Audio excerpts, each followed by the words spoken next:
Bismillahirrahmanirrahim. Assalamualaikum warahmatullahi wabarakatuh. Kita lanjutkan kembali untuk video terkait dengan praktik untuk pemrosesan data di bagian identifikasi outlier. Jadi outlier ini adalah titik data yang mana dia sangat berbeda dengan data lain yang sedang diobservasi. Ya, jadi dia bisa dibilang sebagai anomali di dalam kumpulan data. Nah, outlier ini dapat diakibatkan oleh beberapa hal. Yang pertama bisa jadi dari kesalahan input ataupun kejadian langka yang memang terjadi. Ya. Nah, ada beberapa cara yang bisa kita lakukan untuk mengidentifikasi yang namanya outlier. Kita bisa menggunakan visualisasi, box plot, scatter plot, ya. Untuk dengan metode statistik kita bisa menggunakan pendekatan kuartil dengan memanfaatkan ada Q1, Q2, dan Q3 dari data statistik khususnya untuk parameter yang jenisnya adalah numerical kita bisa manfaatkan. Namun untuk yang sifatnya kategorial ini masih bisa dilakukan, ya. Namun tetap butuh yang namanya proses forward coding, ya. Kemudian ada metode Z-score, ya. Jadi di sini patokannya bahwa outlier ini jumlahnya sangat sedikit dalam suatu dataset dan biasanya secara praktis ditemukan dalam suatu dataset itu tidak lebih dari 10% atau kurang dari 10% outlier itu. Ya, jadi jumlahnya sangat sedikit terhadap total data yang ada di dalam suatu dataset. Ya. Nah, di dalam metode Z-score biasanya menggunakan penetapan nilai thresholdnya atau batasnya adalah 3% secara praktis yang digunakan secara profesional ataupun di bidang data penggunaannya adalah 3 atau sekitar 3% dari total 100% datanya. Nah, untuk penanganannya, ya kita bisa melakukan yang pertama penghapusan. Jika outlier ini memang disebabkan oleh kesalahan dan jumlahnya sangat sedikit, ya, ataupun kita jika ingin tetap mempertahankan, kita bisa lakukan dengan yang namanya transformasi, ya. Ada pendekatan seperti log transform ataupun square root, ya. Ini tujuan untuk memperkecil daripada nilai outlier tersebut, ya. Jadi nanti akan seragam dengan nilai-nilai lainnya. Kemudian ada metode capping, di mana di sini akan ditimpa atau digantikan nilai outlier tersebut dengan nilai batas tertentu. Apakah kita menentukan untuk nilai tersebut menggunakan nilai daripada nilai minimum atau maksimum yang ada di dalam suatu parameter. Nah, nanti nilai yang menjadi outlier tersebut akan digantikan dengan nilai-nilai tersebut. Nah, secara praktiknya di sini kita akan coba implementasi, ya. Jadi ini melanjutkan dengan dataset tadi yang terakhir sudah selesai kita lakukan proses inputting. Kita reload kembali di sini dengan tentunya sudah kita jalankan kebutuhan library-nya, kemudian juga spark session-nya. Kemudian kita di sini panggil, ya, dataset final inputting sebagai sumber datanya. Nah, di sini kita sudah bisa melihat, ya. Di sini adalah posisi terakhir dataset yang kita gunakan. Ada waste median yang sudah kita lakukan, ada yang average juga ada di sini, kemudian yang Paul Hadid ratio average dan juga median juga ada di sini. Jadi kita tidak menghilangkan parameter utama yang mengalami missing value, ya, tapi kita menambahkan parameter lain atau menambahkan parameter baru hasil daripada improve-nya tadinya untuk mempertahankan datasetnya tetap seperti aslinya. Nah, tahap pertama kita akan memilih beberapa parameter, ya. Beberapa parameter di sini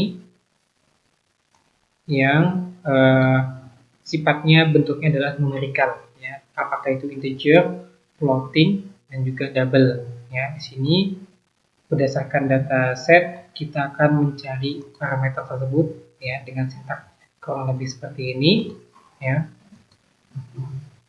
Nah, kita mendapatkan beberapa list parameter mulai dari kolesterol, glukos, hingga cold HDL rasio median ya. Nah, kemudian kita akan coba implementasikan dulu untuk pendekatan dengan berbasis kuartil ya. Jadi di sini kita akan mendapatkan informasi tentang nilai terendah atau batas terendah daripada parameter tersebut dan juga batas nilai tertinggi dari parameter tersebut dan berapa jumlah data yang dikonfirmasi sebagai outlier untuk masing-masing parameternya.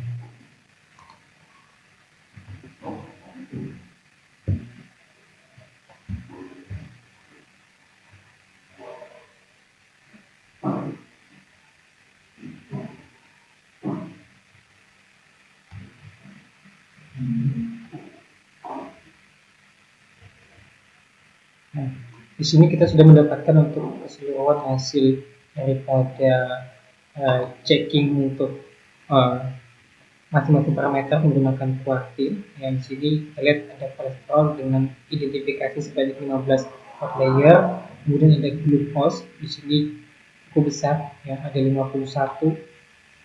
Kalau kita lihat dataset ini memiliki 390 interest atau jumlah raw data ya. Nah, di sini ada 8 untuk cold HDL ratio. Kemudian ini gender 0, X-nya 0, kemudian ada yang lain ada 14, 13 ya. Jadi yang rata besar tadi hanya satu di glukos. Nah, ini ada sedikit summary yang bisa kita dapatkan ya. Setelah kita menggunakan metode, sebaiknya kita bisa melakukan summary atau analisis singkat ya tentang apa yang sudah kita dapatkan dari metode tersebut. Untuk kita analisis lanjutan, kita bisa lakukan seperti ini. Ya. Kemudian kita coba dengan pendekatan nilai Z-score tadi ya. Nah, untuk nilai Z-score di sini ya kita mau coba untuk mengecualikan yang ada pengecualian untuk parameter yang namanya waste, kemudian ada waste average, ada cold HDL ratio dan cold HDL ratio average. Nah, kenapa? Karena untuk masing-masing waste dan juga cold HDL ratio kita mau fokus untuk menggunakan yang sudah di improve missing value tadi, yaitu dengan metode yang median. Makanya kita kecualikan untuk yang waste dan waste average-nya ya. Ini kita kecualikan. Nah, ini ya kita menggunakan threshold-nya adalah 3 ya. Jadi kita tidak akan terlalu banyak mendapatkan outlier ya, konfirmasi outliernya, jadi diharapkan tidak terlalu banyak, tidak seperti yang didapatkan oleh dengan menggunakan metode kuartil. Ini kita jalankan.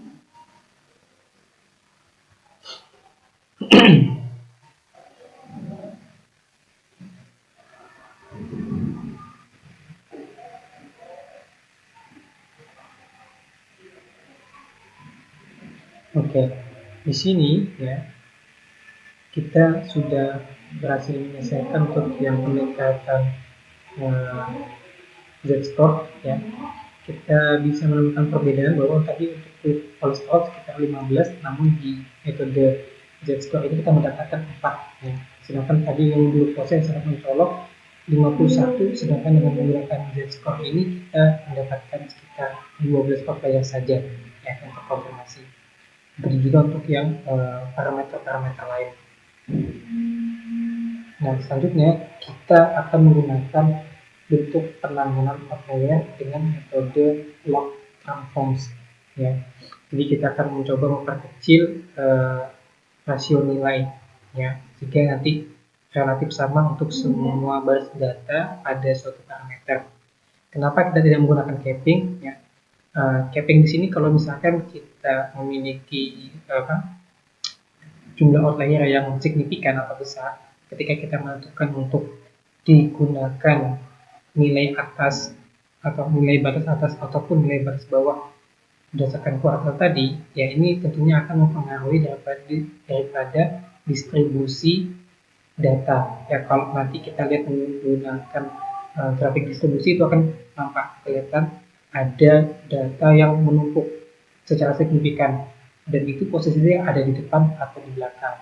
Sedangkan kalau log transforms kita bisa mempertahankan bentuk terakhir daripada grafik distribusinya. Ya. Namun hanya scale datanya yang kita ubah menjadi lebih kecil.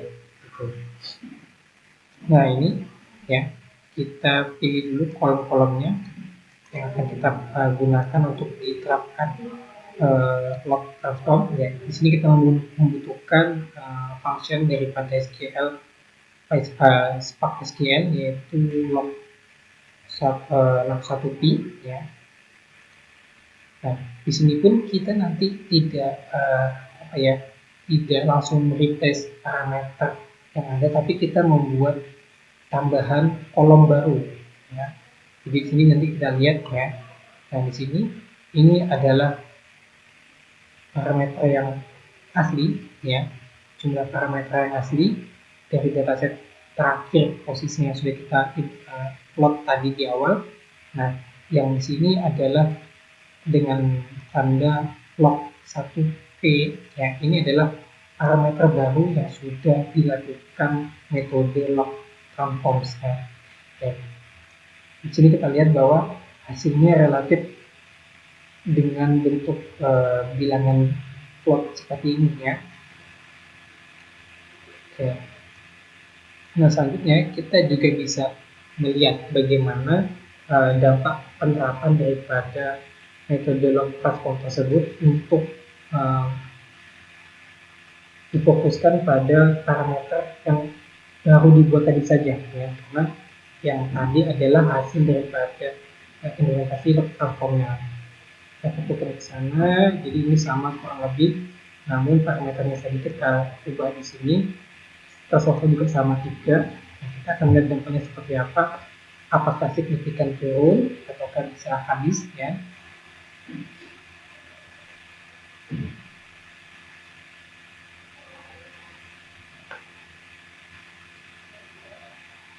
Oke, di sini kalau kita lihat untuk yang kolesterol awalnya 4 dia turun menjadi 3, kemudian ada glukosa yang awalnya 12 dia bisa reduks sampai dengan ke 8 ya. Begitu juga untuk yang lain, ada yang bisa sampai 0 ya di parameter weight ya. Namun ada juga yang masih menyisakan 1 ataupun 2 ya. Ini adalah sampulnya ya yang bisa disajikan. Nah, nanti teman-teman bisa mempraktekkan kembali, namun dengan dataset yang sudah saya persiapkan untuk dipraktekkan tahapan-tahapan mulai dari tadi data cleaning ya di video pertama dan dilanjutkan dengan pendiskusian outlier di video kedua ini. Mungkin cukup dari saya. Akhir kata, wassalamualaikum warahmatullahi wabarakatuh.